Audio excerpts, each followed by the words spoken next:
Yeah, very familiar. Okay, guys, we're a few minutes behind schedule, so let's dive right in, shall we? Just a reminder, everyone, to be wearing masks, please. We'll start with the coach. Wayne, your thoughts on the match, please. Yes, after 2-11, I never thought I'd be here again, playing the French in a game like that.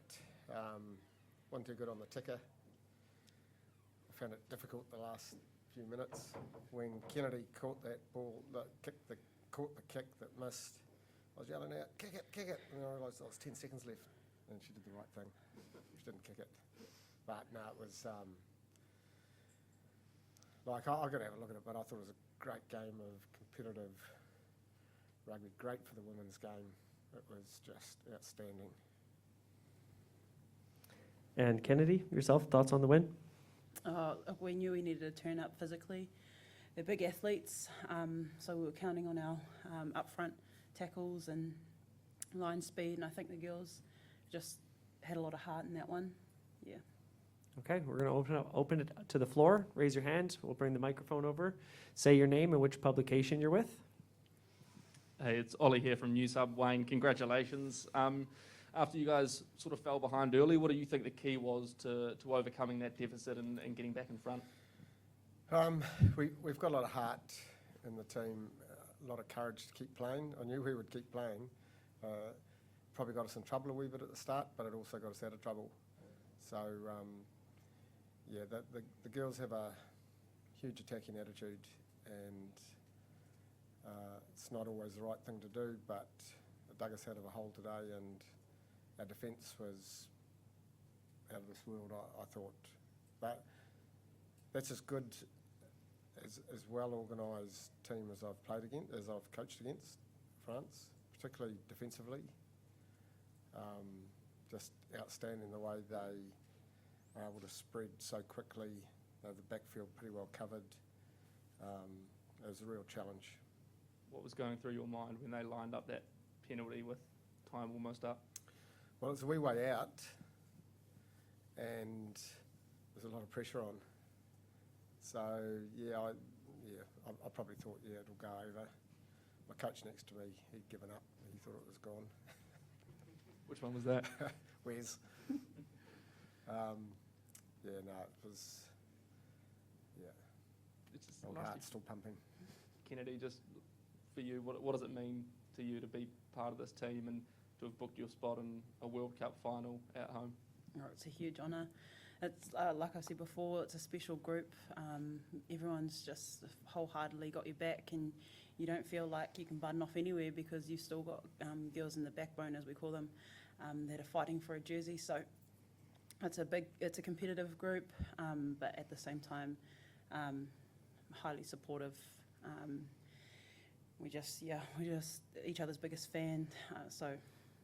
I just love being a part of it. Andrew Vorman from Stuff.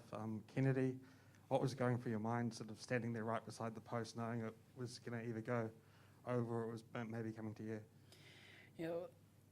I was looking at the kicker, and as soon as she hit the ball, I was just sort of like, oh, it's going over, and then it didn't, and my eyes just lit up. And then I was just chasing it, caught it, thinking about giving it to Portia. I was like, no, we've got to hold on to this. So, yeah, it was my heart's still racing too. Wayne, you mentioned Kennedy did the right thing, but were there times tonight where some of the option taking, some of the decision making could have been better? Yeah, we struggled with our kicking game. There was a fair bit of space in behind. My fault.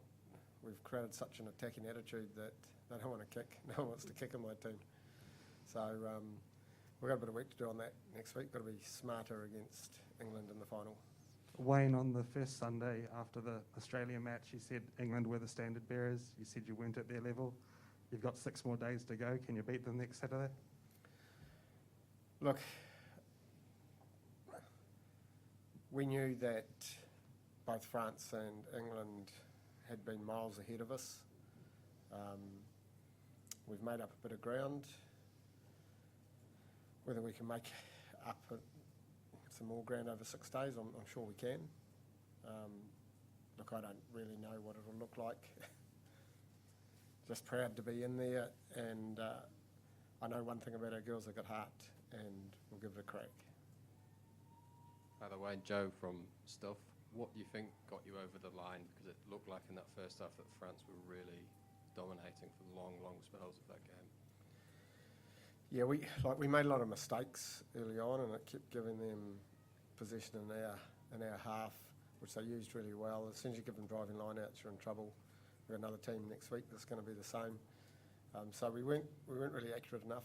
It was a matter of just calming down, being more accurate. It sounds contradictory, but we probably should have played a bit wider off some of our phase plays rather than trying to hit in too close.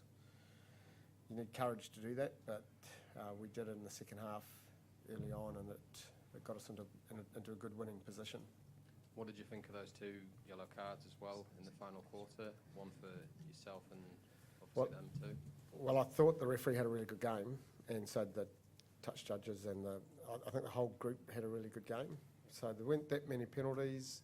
I was glad they weren't reds, because whilst there was shoulder to head in both of them, it was unavoidable. They were high tackles, and they were definitely a penalty and a yellow card. But I'm glad that they didn't go to the red. I thought they kept their calm, stayed pretty cool, those decision makers, and I thought they had a really good game. And you could take your hat off to Joy. She created what was a fantastic spectacle for women's rugby. Kennedy, I'll just ask you my final question. What were the emotions like among the players once that final ball got booed into the stands? Like, I've just seen the pictures here. They look, sort of very exasperated faces. Yes, I think it's safe to say we were really pleased. They were a tough side that we met in previous games, so we had a lot to bring, and to get that final whistle with the 1 point in our favour was it was amazing. Hi Wayne, Alex Porter from the Mail in the UK. You mentioned England's sort of driving more. They've had a lot of success with their pack. How do you sort of anticipate a clash of styles in this final? Yeah, I think this is going to be another step up again, a challenge. Not too sure yet. I'm still thinking about this one. Obviously, I've done a lot of work on England, as all the coaches have.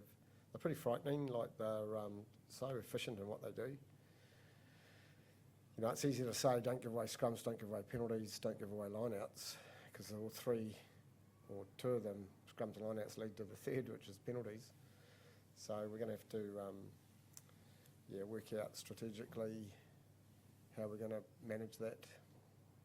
And you've been involved in many big occasions over the years, playing in a home World Cup for New Zealand in a final on Saturday.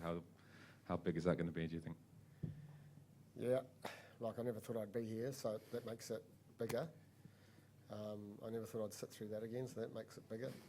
I'll probably be a bit freer this week. I think we've, the fact that we're in a final gives you now an opportunity to really to really let loose and really go for it. You've got nothing to lose.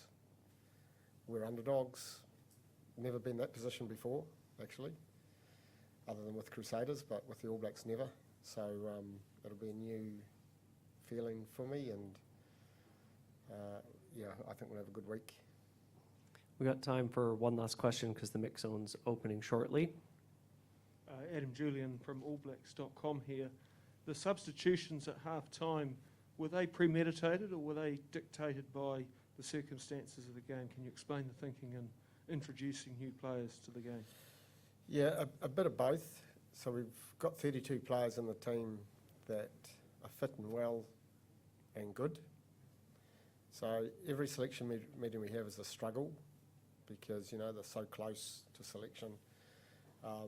We premeditate when we're going to bring girls on, but we always discuss it. We've got 3 coaches in the box. We discuss it, is it the right thing?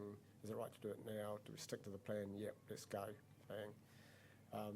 And then when you have things like we had a couple of girls with cramp, it affects your ability to bring the others on, and you've got to make sure you're smart enough to have cover. And we had to do that today. It doesn't show a lack of faith in anyone, it was just we needed cover. We didn't want to get stuck with 14 players going the last 5 minutes. Okay, everyone, we're going to wrap it up there. The mix zone is opening now for the coach and captain that have been requested. Libby is there to assist as well from New Zealand. Thank you.